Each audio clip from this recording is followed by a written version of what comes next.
Hello everyone, welcome back to my channel. কেমন আছো তোমরা? আশা করছি ভালো আছো। আমিও বেশ ভালো আছি, আগের তুলনায় একটু। আশা করছি আজকের ভিডিওটা তোমাদের অনেক অনেক ভালো লাগবে। তো সকালবেলা জানো তো, আমি বুঝতেই পারিনি এত পরিমাণে বৃষ্টি হয়েছিল, তারপরে এই সময় প্রচণ্ড পরিমাণে রৌদ্র উঠেছে। তোমরা দেখতেই পাচ্ছ বাইরে কিন্তু প্রচণ্ড পরিমাণে বৃষ্টি পড়েছে।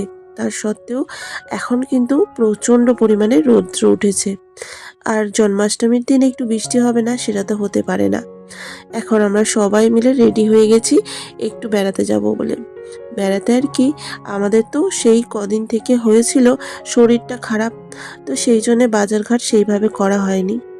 তো সেই জন্যে সেই উদ্দেশ্যে রওনা দিয়েছি। এটা হলো আমাদের ওখানকার পোস্ট অফিস। তো দেখো পোস্ট অফিসটা কত সুন্দর, তাই না? আমরা আজকে ভাবতেই পারিনি যে ছুটির দিনেও পোস্ট অফিসটা খোলা। আর যাওয়ার সময় দেখলাম পোস্ট অফিসটা খোলা, তখন মনটা একটু কেমন হলো। আর এই যে আমাদের এখানকার পুলিশ স্টেশন, তোমাদের সাথে শেয়ার করতে পেরে অনেক ভালো লাগলো। এখন এসেছি আমরা একদম শপিংয়ের বাইরে। আমাদের শপিং করা কমপ্লিট, এবার বাড়ির উদ্দেশ্যে রওনা দেব। এরা প্রত্যেকবার এসে এই পপকর্নের স্টলটাতে না ভীষণভাবে এনজয় করে। এখানে সমস্ত রকমের প্যাকই পাওয়া যায়, ফ্যামিলি প্যাক বলো, এর যে কোনো আর কি।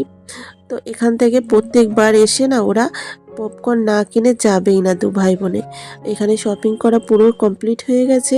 আর ভেতরে তো ক্যামেরা অতটা অ্যাভেলেবেল নয়, তবুও মাঝে মধ্যে তোমাদেরকে দেখানোর জন্য আমি শ্যুট করি। সব থেকে বড় দায়িত্ব এসে পড়ে কেনাকাটার পরে সেগুলোকে অ্যারেঞ্জ করে বাড়ি নিয়ে যাওয়ার। অন্যান্য যে কোনো স্টোরে গেলে দেখবে সবসময় কিন্তু ক্যারি ব্যাগ, যে কোনো স্টোরেজ ব্যাগ দেয়, কিন্তু এখানে সেই রকম কোনো রকম ব্যবস্থাই নেই। যখনই আসি আমরা এই দুটো ব্যাগ ভর্তি করে নিয়ে যেতে হয়। তো প্রত্যেকবার এটাই একটা সমস্যার কারণ হয়ে ওঠে। আর আজকে অধীরাজের খুবই ইচ্ছা হয়েছে যে সে অটোতে চাপবে বা বাসে চাপবে। তো এখান থেকে তো বাস ধরে যাওয়া সম্ভব নয়, তাই অটো করে একটু ওকে ঘোরালাম। আর বাজারে আসার পরে দেখতে পেলাম এত সুন্দর ময়ূরপুচ্ছ, দেখে একদম মনটা ভরে গেল। আর তার সাথে দেখলাম জন্মাষ্টমী উপলক্ষে মেলা বসেছে।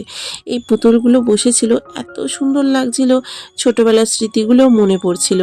আর মনে মনে অনেক কিছুই ভাবছিলাম। আর এই তো কথা বলতে বলতে বাড়ির কাছে চলেও এসেছি। তাহলে এখানেই রাখছি, ভালো লাগলে লাইক করুন।